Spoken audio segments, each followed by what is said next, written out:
Aleluia.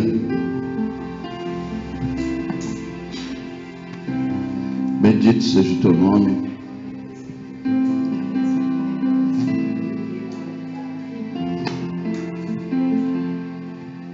Aleluia, Jesus. Cumprimento a todos com a graça e a paz do Senhor Jesus. Amém. Feliz de ver Gislene aqui. Bem, glória a Deus. Bendito seja o teu nome, Senhor. Morando mais perto agora, né? Que bênção.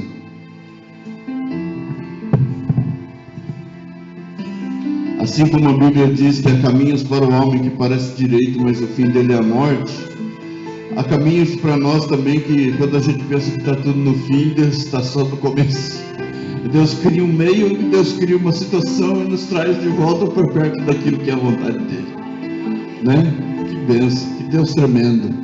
Então quando a gente pensa que está tudo, quando tudo diz que não, sua voz me encoraja a prosseguir, né? Que bênção. Deus é tremendo, Deus é maravilhoso, Deus é... a gente não tem palavras. Quero que você abra a sua Bíblia no livro de Atos, capítulo 8, no verso 32, se não me falha a memória.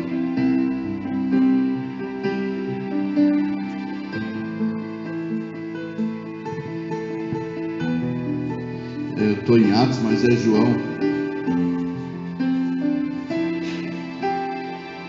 É João 8:32. Eu estou lá em Atos, mas não é isso que eu quero ler. Puder ajudar a irmã Lia?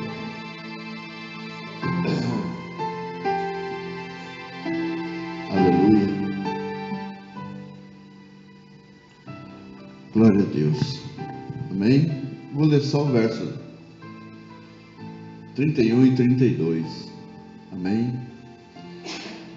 A Bíblia diz assim: Jesus dizia aos judeus que criam nele: se vós permanecerdes na minha palavra, verdadeiramente sereis meus discípulos, e conhecereis a verdade, e a verdade vos libertará. Amém?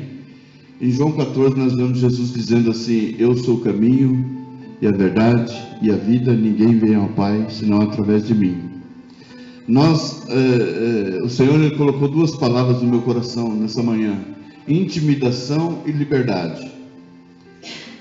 Quem aqui já se sentiu intimidado por várias situações? Se você for convidado para ir numa festa, você se sente intimidado porque você não tem roupa. Você se sente intimidado porque o lugar aonde você vai, as pessoas vão olhar para você. Sempre existe uma intimidação. Quando você vai falar, as pessoas vão querer observar o jeito que você fala. Intimidação vai deixando a pessoa tímida, vai deixando ela introspectiva, vai deixando ela calada. E a liberdade, ela vem para nos fazer explodir, falarmos além da conta. Se a gente analisar nossa vida antes de Cristo, a gente quase não falava nada. E hoje fala por 1 hora e meia, por quantas horas Deus mandar a gente falar. Isso quer dizer que aquela timidez, aquela intimidação que existia, ela existia, não existe mais. E Satanás, ele sempre se apresenta com força, porque ele quer nos intimidar, ou seja, nos paralisar em tudo aquilo que nós estamos realizando. Seja materialmente, seja espiritualmente, ele sempre vai trazer uma dúvida aos nossos corações. Ele sempre vai querer trazer algo sobre você não pode, você é incapaz. Mas a Bíblia em Filipenses 4:13 diz: posso todas as coisas naquele que me fortalece. Amém? Vamos repetir essa palavra? Posso todas as coisas naquele que me fortalece. Mas antes o apóstolo Paulo ele diz assim: eu sei ter em abundância e sei também padecer necessidade. E em tudo estou experimentado. Posso todas as coisas porque é Deus quem me fortalece. Então nós estamos sendo experimentados e provados ao longo da nossa vida para conhecermos esta verdade e esta liberdade. Por que eu estou dizendo isso? Porque nós vivemos num tempo onde eu li sobre o principado de Jezabel, e quando você começa a falar sobre isso, você vê que é um espírito de vingança, você vê que é um espírito que tenta paralisar a obra de Deus. Não é hoje, ele tenta paralisar a obra de Deus há décadas, há milhares de anos. Quando você vê Abraão, Deus disse para ele assim: sai do meio da sua parentela. O que o pai dele realizava? O pai dele fazia ídolos, ele tinha uma fábrica de ídolos. Então Deus, ele não dá honra para ídolos, ele não dá honra para imagens esculpidas pelo homem. E Deus viu o coração de Abraão, ainda jovem, e escolheu Abraão. Mas o pai dele achava que tinha que calar a voz dele. Então o inimigo já sabia que Deus havia escolhido Abraão para escrever uma grande história. Então a boca dele tinha que ser calada. Quando você vê passar o tempo, Moisés, eles queriam calar a voz de Moisés, eles queriam calar a voz de Josué, eles queriam calar a voz de Davi, eles queriam calar a voz de todos os profetas que passaram pela terra. Veja o que aconteceu com Isaías ser cerrado ao meio, veja o que aconteceu com Jeremias, veja o que aconteceu com o apóstolo Pedro, veja o que aconteceu com a igreja, veja o que aconteceu com Jesus. Então a tentativa sempre foi amordaçar a igreja, porque se você conhecer a verdade, ela vai te libertar. Então as pessoas não querem que você conheça a verdade. Qual é a verdade? Repete comigo assim: eu tenho a minha verdade, Deus tem a verdade dele, e o inimigo, os meus inimigos, têm a sua verdade. Pode dizer: os meus inimigos têm a sua verdade. Qual é a verdade? Em muitas coisas da nossa vida, nós só temos Deus por testemunha. Quem está falando a verdade? É muito ruim quando você chega diante de um tribunal, você chega lá no tribunal e ali tem um homem para mediar, para saber quem é que está falando a verdade. Salomão, no seu primeiro julgamento, foi apresentado diante dele uma questão. Uma mãe, duas mães tiveram filhos na madrugada. Duas mães tiveram filhos separados, cada uma teve o seu, só que uma delas, o filho nasceu morto. Então o que ela fez? Ela estava do lado da outra, ela foi, pegou o filho da outra vivo, pegou para ela e pôs o morto para outra.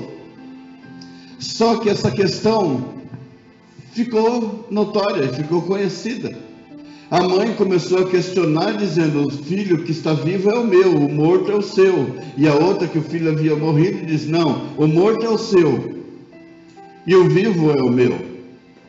Então, para que se soubesse quem era a verdadeira mãe, foi levado isso ao caso do rei Salomão.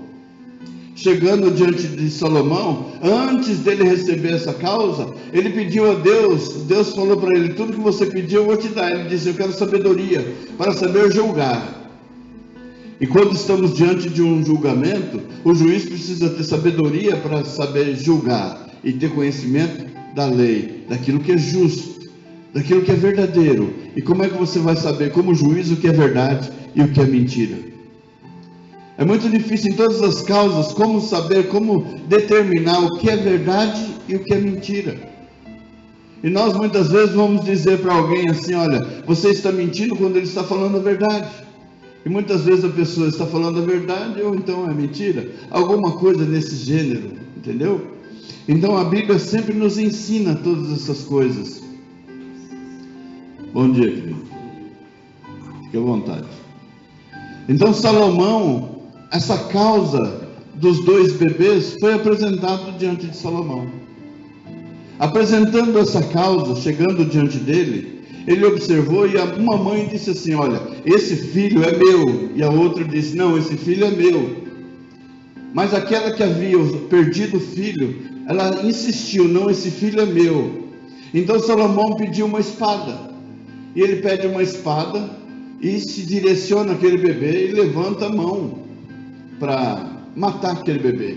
Então o juiz, ele julgou da seguinte maneira: já que não serve para uma, não serve para outra, há uma discussão nessa causa, então eu vou cortar o bebê ao meio, e entrego metade para uma, metade para outra. Só que a intenção do coração de Salomão qual era? Conhecer a verdade. E quando ele estende a mão com a espada para cortar o bebê ao meio, a mãe verdadeira diz: não, é melhor que essa criança viva e fique com ela do que morra.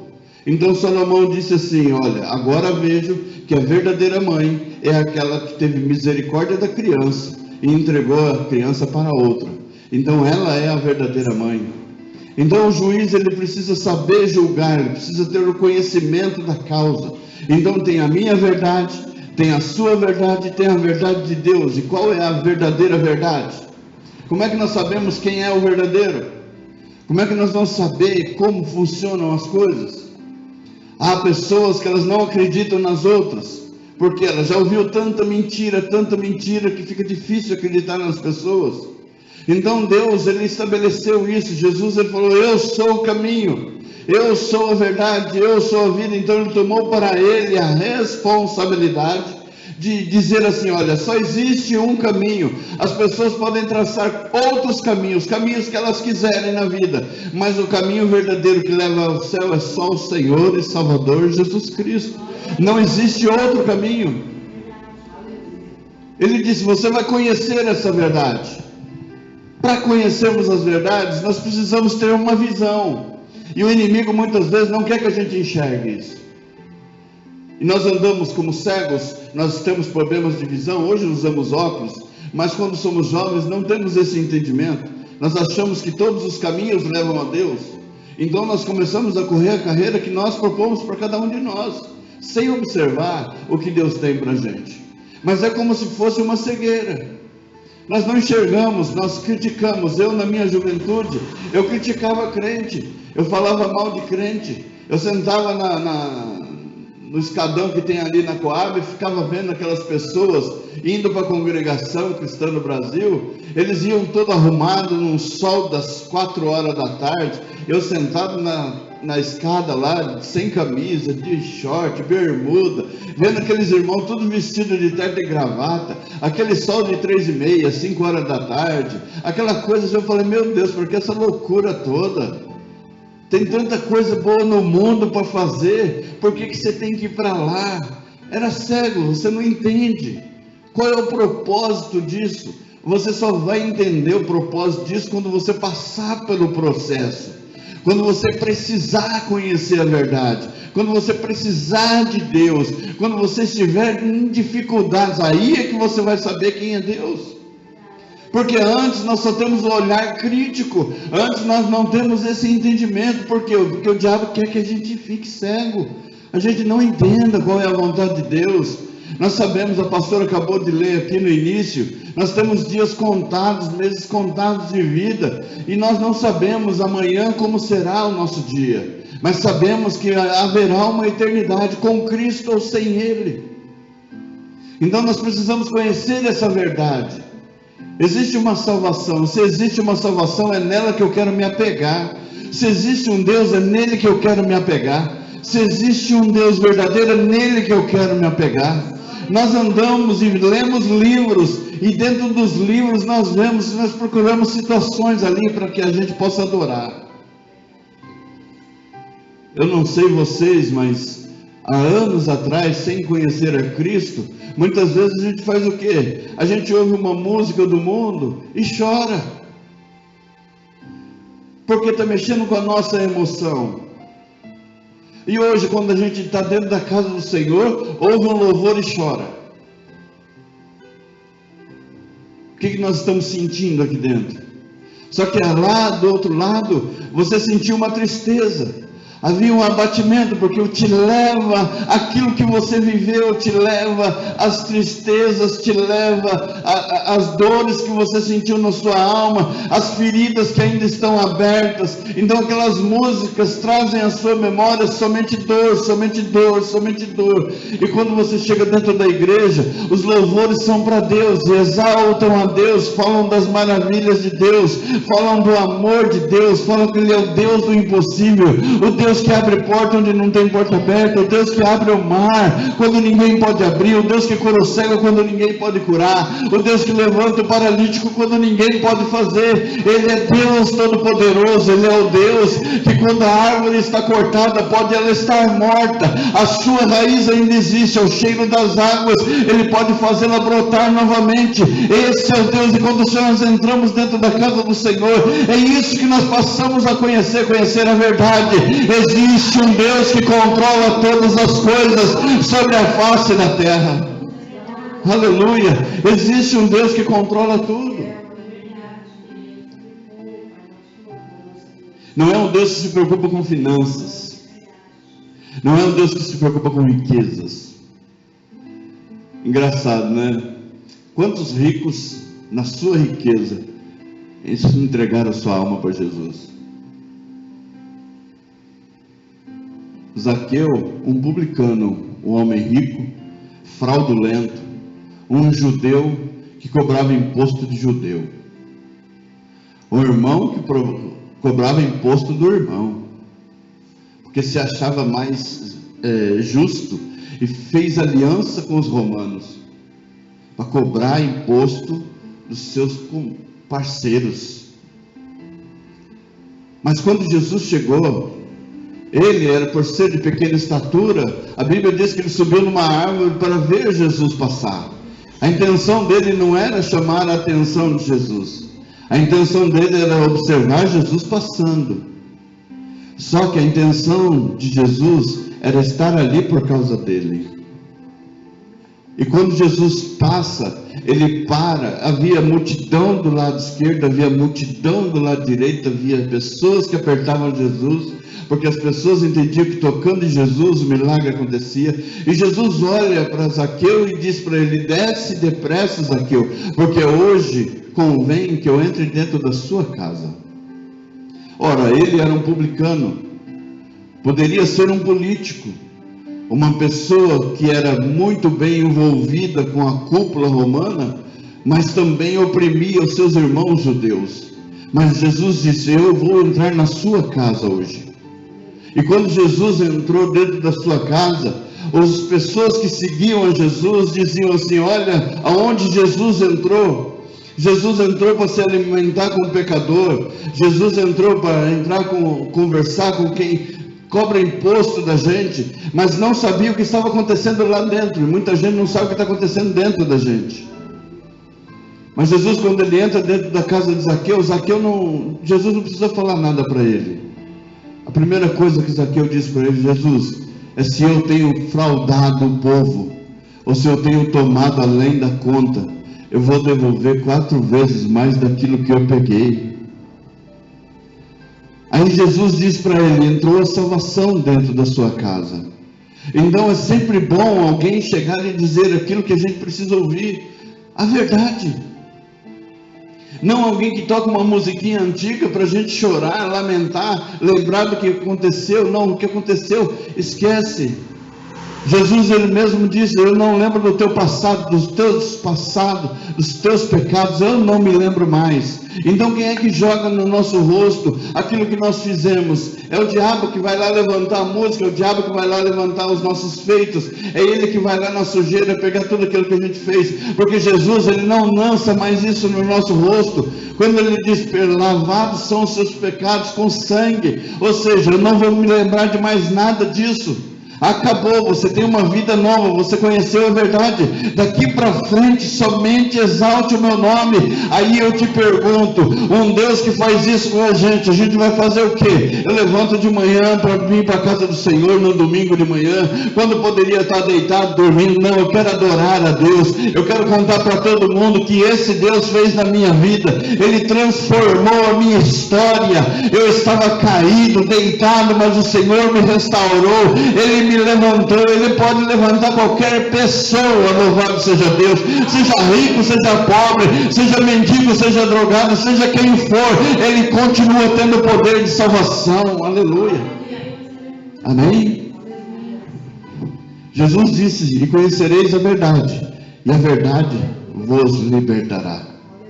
Responderam-lhe eles: somos descendentes de Abraão e nunca servimos a ninguém. Como dizes tu, sereis livres? Se nós somos intimidados, também temos que ser libertos. Mas eu não estou preso, por que eu tenho que ser liberto? Nós temos tradições humanas. Nós somos firmados em tradições, enraizados em tradições humanas. Há muitas coisas que os nossos avós fizeram, e isso eles foram passando de pai para filho, de pai para filho. Isso se tornou uma tradição. E a gente não consegue se livrar disso. É como uma maldição hereditária. Aconteceu com meu bisavô, aconteceu com meu avô, aconteceu com meu pai, agora está acontecendo comigo e pode acontecer com meu filho. A maldição hereditária, ela vai visitando geração por geração, porque é a promessa de Deus. Deus diz que visitaria a iniquidade dos pais nos filhos até a terceira e quarta geração, ou seja, todos receberiam a visitação da maldição, porque aquele que pecou contra o Senhor traz maldição sobre a sua descendência. Mas a Bíblia também diz que a partir do momento, em Ezequiel 18, que um filho deixa de cumprir o que o pai fazia e se torna um servo de Deus, e se começa a cumprir aquilo que é a vontade de Deus, aquele vínculo de maldição é quebrado, e ele passa a viver uma novidade de vida na presença do Deus Todo-Poderoso. Ou seja, a maldição que poderia visitá-lo, já não visita mais. Mas aí nós, como pais, servos de Deus, nós temos que começar a educar os nossos filhos nos caminhos do Senhor, para que aquela maldição não venha pular a gente e alcançar os nossos filhos, porque os nossos filhos também terão que ser adoradores, porque se eles não forem adoradores, aquela maldição começa a visitar a vida deles também. E a nossa vida, a nossa história como seres humanos, aquilo que nós escrevemos também pode recair sobre a vida dos nossos filhos. Então nós precisamos ensinar o menino no caminho que ele deve andar, para que quando ele crescer, ele não se esqueça desse caminho. Fiquei muito feliz de ouvir uma frase esses dias, onde a pessoa disse assim, uma moça disse assim: eu sei de onde eu saí e sei para onde eu vou voltar.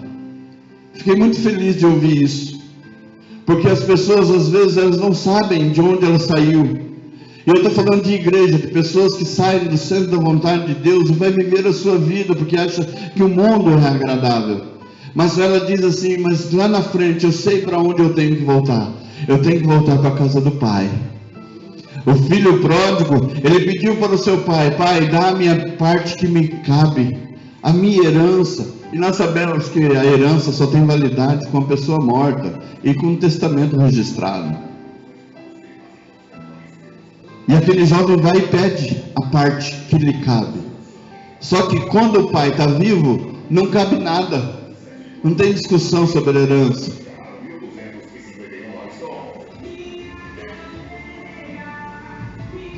Não existe discussão sobre herança. E diz o Velho Testamento, lá no comecinho, no livro de Levítico, que a lei dizia o seguinte: se um filho fosse rebelde, nessa condição de pedir a parte dele, deveria ser comunicado ao sacerdote, deveria ser comunicado para que aquele filho fosse apedrejado, porque rebeldia é caso de morte. E aquele pai, para não ver o seu filho morto, ele abriu mão de parte daquilo que ele possuía, e entregou para aquele filho pródigo, aquele filho que pediu a sua parte, e disse para ele: vai e seja bem sucedido. Aquele menino sai da sua casa, do meio da cobertura do seu pai, e vai viver a sua vida como ele queria. Só que nós sabemos como funciona.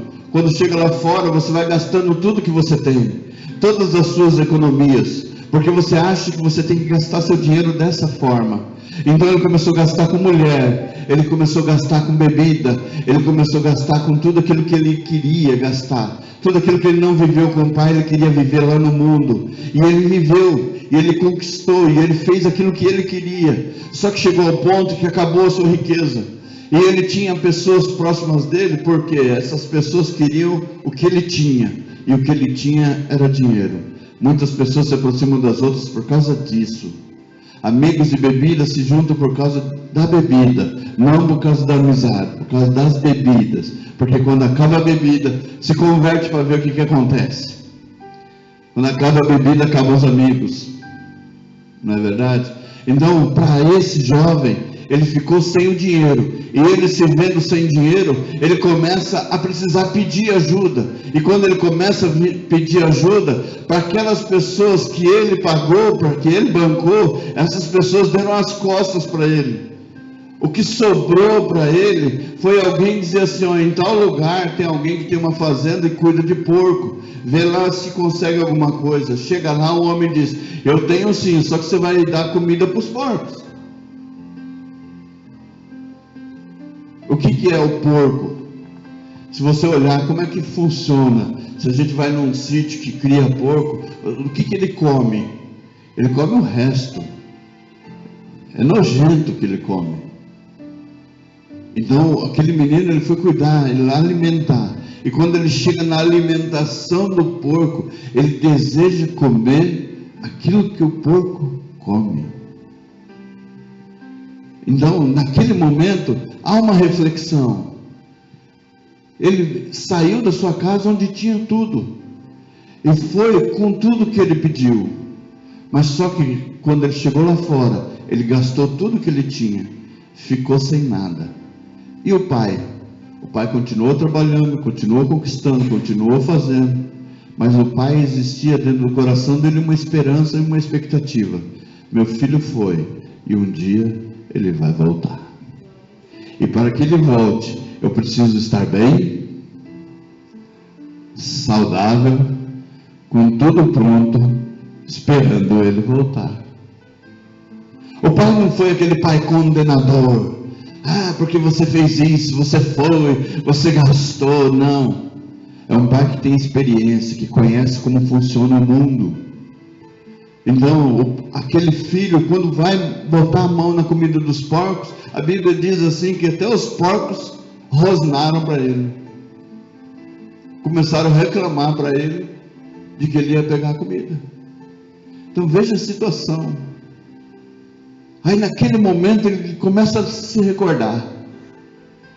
Eu me lembro que na casa do meu pai, eu não passava por isso. Eu não tinha essa dificuldade. Mas eu vou fazer algo. Eu vou orar a Deus, ao Deus do céu, e vou dizer, Pai, pequei contra ti, pequei contra o teu, meu pai, já não sou digno de ser chamado seu filho, mas me recebe nem que seja como um servo teu. No seu coração ele sentiu isso. E a Bíblia diz que ele se levantou e tomou essa posição e voltou para a casa do pai. E a Bíblia diz que ao longe, quando o pai observou aquele filho todo maltrapilho, totalmente diferente de como ele saiu, quando ele olhou ao longe, ele reconheceu que era seu filho. E não precisou que ninguém falasse nada. Aquele pai sai do seu lugar e vai ao encontro do seu filho. Abraça o seu filho naquela condição. E aquele filho diz para o seu pai, Pai, peguei contra os céus, peguei contra ti, já não sou digno de ser chamado seu filho. Me coloca para ser um dos seus servos. E aquele pai diz o seguinte aos seus empregados, vai lá, mata o melhor bezerro e traz, vamos fazer uma festa, vamos celebrar, porque este meu filho estava morto e reviveu, Deus trouxe ele de volta. Vai lá, dá um banho nele, põe roupas novas nele e põe ele para realizar aqui aquilo que eu quero. Louvado seja Deus. Põe um anel de honra na sua mão, significa aliança. Você é meu filho e eu sou o seu pai, não tenho que nos separe. Louvado seja Deus, bendito seja o nome do Senhor por isso. E dentro da sua casa ele tinha um outro filho mais velho que não fez a mesma coisa. E aquele filho disse para o seu pai, pai, quanto tempo eu trabalho para o Senhor, eu estou junto com o Senhor nunca me deu um bezerro para me matar e comer junto com os meus irmãos. Ele disse assim, você, meu filho, você tem tudo, tudo que é meu é seu. Repete comigo, tudo que é do Senhor é meu. Tudo que é do Senhor é meu. Aleluia. Mas esse seu irmão, estava morto e reviveu. É motivo de celebração. O seu irmão saiu e se perdeu, mas você não saiu e você não se perdeu, e tudo que está aqui é seu, querido. Entre, faça festa, aproveite a festa. Aproveite a festa, né, pastor? Aproveite a festa. Bendito seja o nome do Senhor. E quando conhecemos a verdade, o Senhor depois ele fala aqui, no verso 36, se pois o Filho vos libertar, verdadeiramente sereis livres. Esse jovem, ele conheceu o mundo, ficou preso naquilo que ele achava que era correto, e o Senhor o libertou daquilo que ele fez de errado, e trouxe para ele uma novidade. Amém? Viver um novo tempo. É isso que Deus tem para nós quando nós somos libertos, quando nós temos os nossos pecados perdoados pelo Senhor. Viver uma novidade de vida, um novo tempo. Eu tenho 29 anos de crente, não me arrependo em nenhum momento, mas o interessante é que quando eu me converti, veio algo, uma alegria tão grande no meu coração, e a gente é bobo, né? Tudo isso a gente quer falar para Deus, mas uma coisa eu falei para Deus assim: nossa Senhor, por que o Senhor demorou tanto? Ouve bem o que eu vou te dizer. Eu disse para Deus assim: por que o Senhor demorou tanto para chegar na minha vida? Ele disse assim: eu sempre estive com você, você que sempre me rejeitou. Era a grande verdade. Porque ser neto de pastor, filho de pastor, aonde que Deus estava? Bem próximo. Você que nunca quis, você escolheu fumar, você escolheu beber, você escolheu correr para aquilo que você queria. Você não me queria, mas quando você precisou de mim, eu estava lá. E quando nós precisamos do Senhor, Ele está lá para nos abençoar. Amém? Vamos colocar de pé, querido, em nome de Jesus Cristo. Amém? Louvado seja Deus. Como que é o nome do senhor? Raimundo. Raimundo? Estou fazendo mais um de pressa ali na Flora Rica. Mas eu estava abençoando duas portas, em Alphaville e uma em São Paulo. Aí outro dia aqui cheguei pedindo R$1, né? Para comprar um remédio da minha senhora, que ela está um pouquinho doente, que mora lá, está do lado. Mas não é tanto assim. É um rapaz muito conhecido, é uma profissão muito rendosa, e tem duas famílias, né? Todos com 40 anos, a última vez que eu Floreston está com 15 anos. Eu fiz o Bradesco, fiz os postos ali, aliás, e faço estação de trem, e faço edifício. Tem muitas coisas ali em São Paulo que está a vida que eu fiz aqui.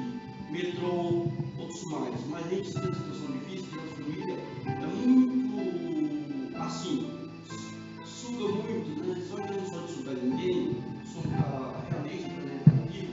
Inclusive a família agora é de Curitiba, inclusive todo mundo conhece ela, é de Inácio. Só que eu peço uma oração para ela, eu estou mais melhorzinho, está comendo, né? Mas está muito fraquinho. Espero que Deus abençoe tudo, de onde eu estou, brota. Porque todo mundo sabe, Flora aí, tinha um barraquinho ali, não vai ser batata. Mas vai ser quase de peça, 3 horas. Né? Porque ele está fazendo pouco. Só que está com os 3 meses, eu estou com o pé assim, trabalho registrado e no mesmo tempo trabalho registrado. Se trabalhar ajudando fica muito difícil. Porque come hoje, amanhã se trabalhar come. Então é meu caso. Só que é muito conhecedor, né? E das coisas. Tem casa aqui, em Santo Meu Filho, buscar na região, tem duas, uma casa em Teresina, que é de um lugar, só que o pai, para cobrar os filhos, é difícil, né? Um pai é para 100 filhos. Sem filho não é bom, pai. Então, é um cara muito só, velho. Só ele, né? Os filhos estão tudo estruturados. Agora mesmo, eu estou sem dinheiro, mas estou com saúde. Mas dentro de uma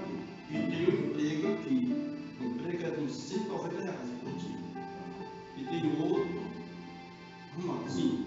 Bem, ele recebeu aqui R$40 mil, então assim, e dá R$1 filho. Meu filho, compra o terreno, não vai comprar moto, só vai comprar moto. Não moto não. Compra o terreno. Se você quiser me ajudar, não ajuda, só que a gente fica assim, a gente pensa assim, está me entendendo? Não. Passa situação difícil. O dia da manhã, Deus proverá. Inclusive está. Amém.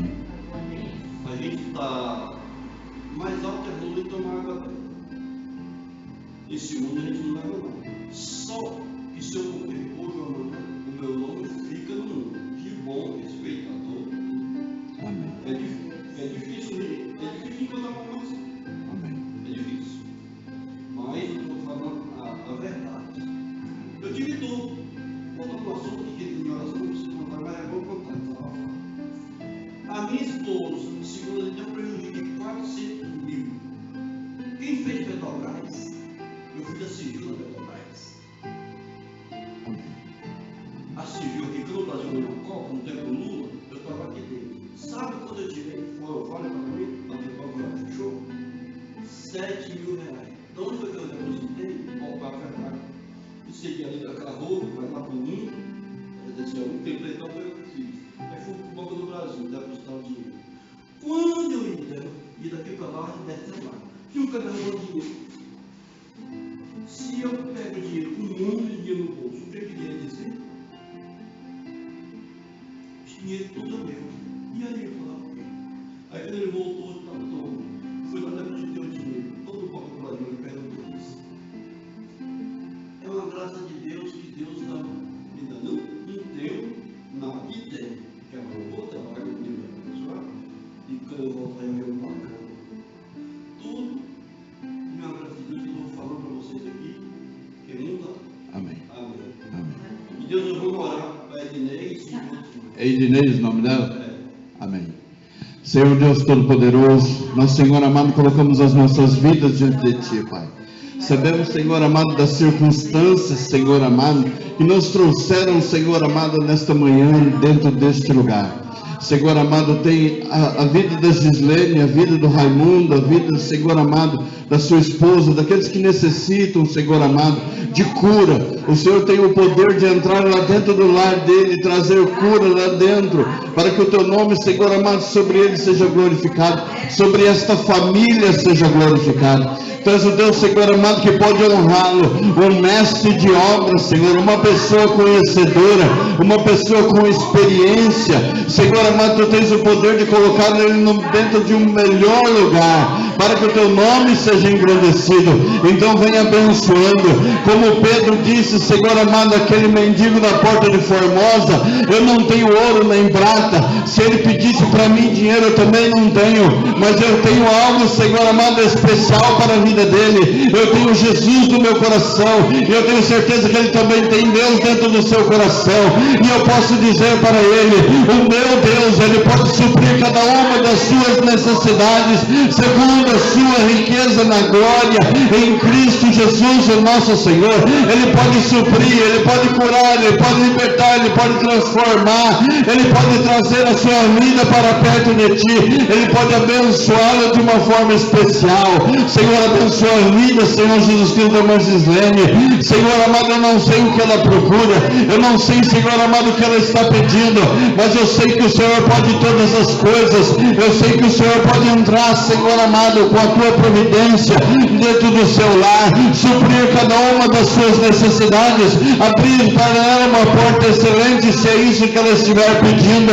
Senhor amado, trazer para ela a cura, Senhor, trazer sobre ela, Senhor amado, uma unção, Pai, o batismo com o Espírito Santo, para que o teu nome, Senhor amado, sobre a vida dela seja glorificado, sobre a vida da irmã Vilma, Senhor. Abençoa, Senhor amado, a tua serva. serva.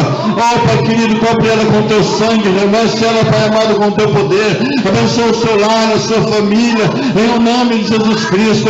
Abençoa a vida da minha esposa, Senhor amado. Sara ela por dentro e por fora, para que o teu nome sobre ela seja glorificado. Em nome de Jesus é o que eu te peço, e fortalece o teu povo diante da tua presença, em nome de Jesus Cristo. Aleluia. Mas Gislene, eu quero te dizer uma coisa, filho. Eu quero te contar uma história. Houve um pai de família, essa história é muito antiga. Houve um pai de família que ele não tinha o que comer em casa. Ele não tinha o que comer em casa. Ele reuniu 4 filhos e a esposa em volta da mesa, e a esposa colocou os pratos na frente de cada menino, de cada um que tinha que comer, mas eles não tinham o que comer.